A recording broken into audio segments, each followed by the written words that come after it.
ഇന്ന് തന്നെ ഡൗൺലോഡ് ചെയ്യൂ. കാണൂ നിങ്ങളുടെ ഫേവറേറ്റ് ഷോസ്.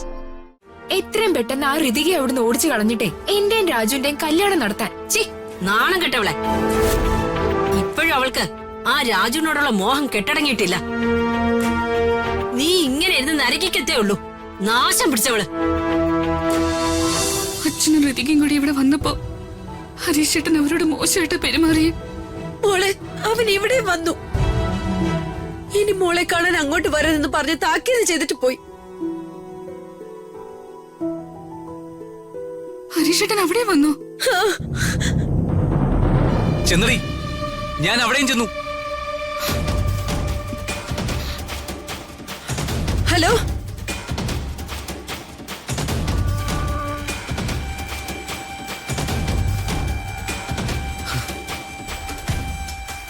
അവരെ തുടർന്ന് ഇങ്ങോട്ട് വിളിച്ച് പറഞ്ഞിരിക്കുന്നു.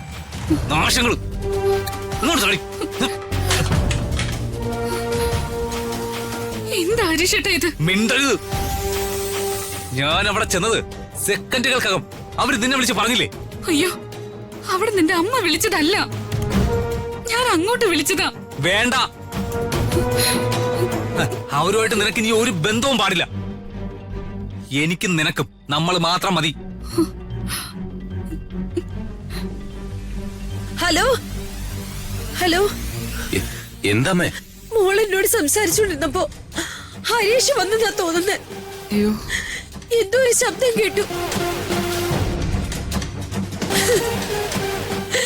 ആ വൃത്തികെട്ടവൻ കൊച്ചിനെ തല്ലുവല്ലോ ചെയ്ത് കാണോ? അയ്യോ, അങ്ങനെ ചെയ്താ അവൻ വിവരം അറിയും. എടാ, അവര് ഭാര്യ ഭർത്താക്കന്മാരല്ലേടാ.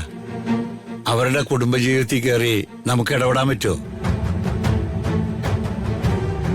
ആ രുക്മിണി ചേച്ചി അണയറയിലുണ്ടെന്നാ എനിക്ക് തോന്നുന്നത്. ഉണ്ടാവും, ഉറപ്പായിട്ടും അവളുണ്ടാവും. ഈശ്വര.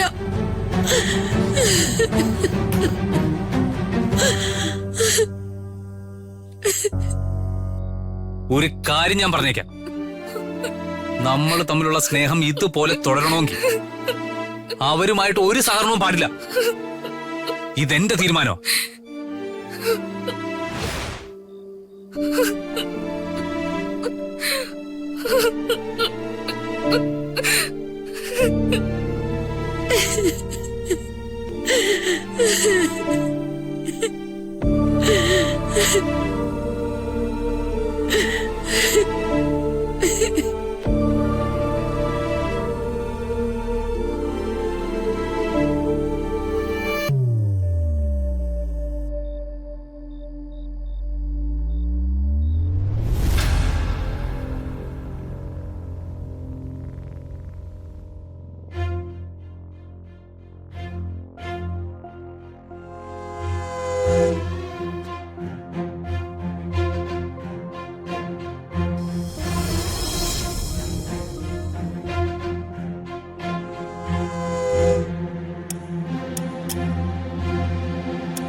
നീ അറിഞ്ഞോടി, നിന്റെ ആങ്ങള കണക്കുകൾ ഓരോന്നായി തീർക്കാൻ തുടങ്ങി. എന്താ ഹരീഷ് അമ്മയോട് പലിശയ്ക്ക് കാശ് വല്ലതും വാങ്ങിയിട്ടുണ്ടോ? പലിശയ്ക്ക് കാശ് മേടിച്ചെന്നോ? അതൊന്നും അല്ല. ആ രാജും അവന്റെ വീട്ടുകാരും നിന്നോട് ചെയ്തതിന് അവൻ പകരം വീട്ടാൻ തുടങ്ങിയെന്ന്. എനിക്ക് മനസ്സിലായില്ല. എടി, ഗർഭിണിയായ ശ്രീലക്ഷ്മിക്ക് പലഹാരമായിട്ട് ചെന്ന വേണുവിനെ ഹരീഷ് ചീത്ത പറഞ്ഞു ഓടിച്ചു. ദേ, ഇന്നലെ രാത്രിയില് അവൻ അവരുടെ വീട്ടിൽ ചെന്ന് എല്ലാവരെയും ചീത്ത പറഞ്ഞു. രാജുവിന്റെ വീട്ടുകാരെല്ലാരും വിറച്ചു തുള്ളി ഇരിക്കുക. ഇതാണോ ഇത്ര വലിയ കാര്യം? എന്താ, ഇത് വലിയ കാര്യമല്ലേ? എനിക്കിത് വലിയ കാര്യം തന്നെയാ. ഒരു കാര്യം കൂടി എനിക്ക് കാണണം. എന്നാലേ എന്റെ സന്തോഷം മുഴുവനാവുള്ളൂ. ഹരീഷ് ആ പെണ്ണിനെ ഉപേക്ഷിച്ച് ഇവിടെ വന്ന് താമസിക്കണം. എന്നിട്ടേ അവന് ഞാൻ വേറൊരു പെണ്ണിനെ കല്യാണം കഴിപ്പിച്ചു കൊടുക്കും. എന്നാലേ എനിക്ക് ഉറക്കെ ഒന്ന് ചിരിക്കാൻ പറ്റൂ.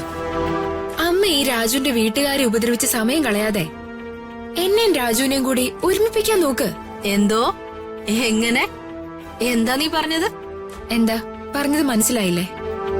എത്രയും പെട്ടെന്ന് ആ ഋതികയെ അവിടുന്ന് ഓടിച്ചു കളഞ്ഞിട്ടേ എന്റെയും രാജുവിന്റെയും കല്യാണം നടത്താൻ. ചി, നാണം കെട്ടവളെ. ഇപ്പോഴും അവൾക്ക് ആ രാജുവിനോടുള്ള മോഹം കെട്ടടങ്ങിയിട്ടില്ല. നീ ഇങ്ങനെ ഇരുന്ന് നരകിക്കത്തേ ഉള്ളൂ. നാശം പിടിച്ചവള്. ഒരു സന്തോഷ വാർത്ത പറയാൻ വന്ന എന്നെ തല്ലണം. നല്ല ചൂരൽ വടിക്ക്. ഞാൻ നരയിക്കൊന്നുമല്ല, നിരാശപ്പെടുകയില്ല. രാജുവേ എനിക്കുള്ളതാ. ഇത്തിരി വൈകിയാണെങ്കിലും ഞാൻ അവനോടൊപ്പമേ ജീവിക്കൂ. നിങ്ങൾ നോക്കിക്കോ.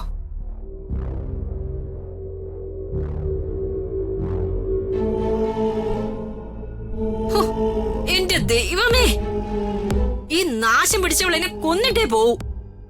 ഇതിനും മാത്രം മഹാഭാവം ഞാൻ എന്ത് ചെയ്ത ദൈവമേ.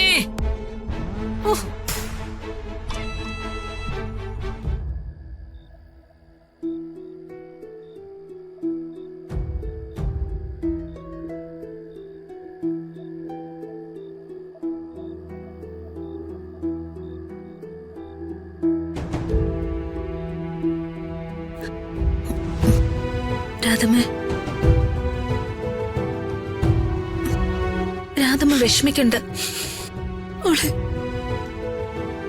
രാധമ്മ ധൈര്യത്തോടെ ഇരിക്കും. അല്ലാതെ എന്ത് ചെയ്യാൻ പറ്റും? ഓരോരുത്തർക്കും ഓരോ സ്വഭാവമല്ലേ. ഹരീഷിന്റെ സ്വഭാവം ഒക്കെ തെറ്റിദ്ധാരണകളാ. എല്ലാം മാറുമെന്ന് നമുക്ക് വിശ്വസിക്കാം, പ്രാർത്ഥിക്കാം. ഏതായാലും ഹരീഷിന് ശ്രീയോട് ഇഷ്ടക്കുറവൊന്നുമില്ലല്ലോ. അത് തന്നെ ഭാഗ്യം. അപ്പോ അക്കാര്യോർത്ത് സമാധാനപ്പെട്. ഞാൻ കഴിഞ്ഞ ദിവസം പറഞ്ഞതുപോലെ എല്ലാ പ്രശ്നങ്ങൾക്കും ഒരു നല്ല സൊല്യൂഷൻ ഉണ്ടാവും. രാധമ്മ അതെല്ലാം മനസ്സിൽ നിന്ന് വിട്ട് ഒന്ന് ഉറങ്ങാൻ നോക്ക്. എനിക്ക് സഹിക്കാൻ പറ്റുന്നില്ല മോള്. രാധമ്മേ, സഹിക്കാതെ വേറെ വഴിയില്ലല്ലോ. എല്ലാം ദൈവത്തിനോട് പറഞ്ഞ് പ്രാർത്ഥിച്ചോളൂ, മാറ്റമുണ്ടാവും. മോളിപ്പിക്കൂ, രാജു കാത്തിരിക്കുന്നുണ്ടാവും.